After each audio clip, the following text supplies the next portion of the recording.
So welcome to part 3 of the Pendle Witch story. Remember, the Good Friday meeting has taken place. The accused are now waiting to be tried. The last person brought up before this rather brave lady, Alice Nutter, and John and Jane Bulcock, was indeed Elizabeth Devise. As she was brought into court, she saw her daughter Jeanette looking quite plump. Jeanette had been living with the local magistrate. She had a nice white dress on, a blue bonnet. She had eaten very well, and she was picked up by Roger Noel and put on top of the desk. And there she shouted to the jury, "Me grandmother's a witch, me mother's a witch, so's me brother, so's me sister." Her mother shouted, "Stop it, Jeanette, you don't know what you're saying. Had my mother moved the court, sir, she's upsetting me, sir." And in her absence, her mother was found guilty of the murder of John and Josh Robinson, and indeed Henry Mitten of this very village, roughly. Waiting in the court that day were John and Jane Bulcock, a mother and son, and this lady here, Alice Nutter. What made these three so different to the other so-called witches was the fact that they had made pleas of not guilty, and all three of them had jobs. In the case of John and Jane, they owned a farm at Blackhoe, very near where we are now. And in the case of this lady here, she lived in a beautiful, beautiful house called Roughly Old Hall, which is still with us this very, very, very day. It's a Grade 1 listed building in beautiful, beautiful condition. It shows you just how wealthy this lady was. Now, in 1612, women were not allowed to possess a brain, and it was believed by some men that women didn't even have a brain. And when it came to male chauvinism, women suffered terribly in this country. So Roger Noel is absolutely delighted with the way things are going. However, he has another problem. That problem being Alice Nutter, John and Jane Bulcock. All three of them owned land, and all three of them were quite professional, really. In court, all three of them had made pleas of not guilty. And the jury were more or less on their sides until Roger Noel picked up the little girl, Jeanette Devise, and put on the desk for the second time and said, "Jeanette, these three people here, John and Jane Bulcock and Alice Nutter, were they at your home on Good Friday, 1612, Forest of Pendle?" "They were, sir." A look of shock and horror came across their faces as they realised, on the evidence of this little girl, they were being incriminated.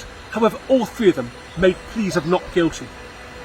However, the court found them guilty of attending the Good Friday meeting at Malkin Tower, and also of committing acts of witchcraft.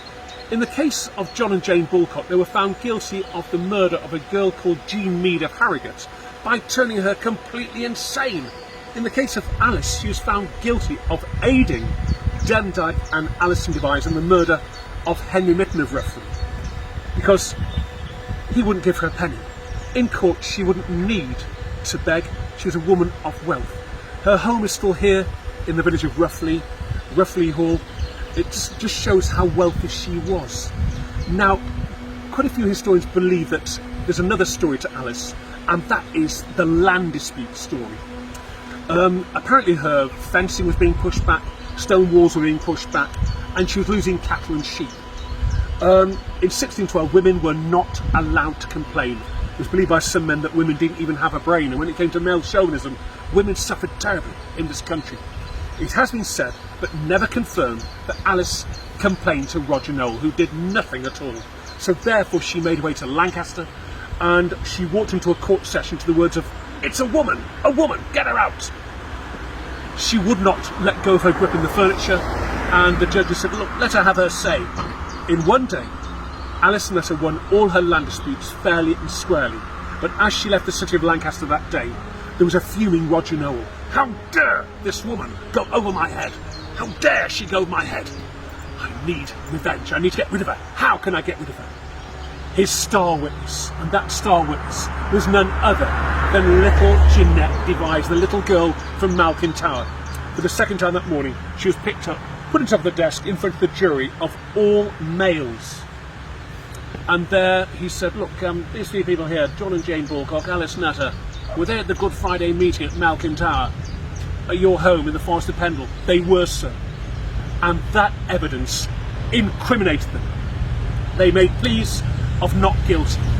They were then led to the pillar at Lancaster, their hands tied behind their backs.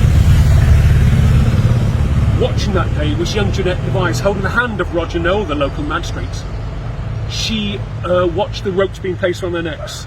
As the rope was placed around Alice's neck, she very bravely turned and saw Roger Noel and shouted, "I shall haunt you for the rest of your life." Then the stools were kicked up underneath them. These poor people did not hang, they strangled to death. Watching that day was young Jeanette. She saw her whole family die. She saw the inhabitants of Colne, the 3 landowners, die. And as soon as their bodies stopped twitching, Noel said, "Goodbye." "What do you mean, goodbye? Surely go back to that lovely warm house of yours, sir. Goodbye." He'd used her. She made the long journey back here to the forest of Pendle, to a cold and empty cottage, knowing full well her evidence had claimed the entire lives of her family, the inhabitants of Colne, and the 3 landowners. We know she lived because 3 years later she was rearrested on a charge of witchcraft. Of course, with her family reputation, this was taken very, very seriously. She was sent to the city of Lancaster, down to London, stripped naked, looked at by physicians, back to Lancaster, down to London, and after 3 years of constantly travelling up and down the country, the young boy that said he'd seen her commit acts of witchcraft, a young boy called Edmund Robinson, suddenly said, "Actually, I made it all up." So you could say that witchcraft, or the superstition surrounding it, absolutely destroyed that young girl's life. As for Roger Noel, well, he became the High Sheriff of Lancashire with a huge increase in wages. The 2 circuit judges, James Altham, Edmund Bromley, were knighted. Thomas Potts, the reason why we're here today, wrote this book called The Wonderful Discovery of Witches in Lancashire, which earned him a fortune. Were they witches? Well, according to His Majesty's government, they were all convicted witches. However, I do have a lot of sympathy for Alice here because I feel she was totally innocent of the crimes against her.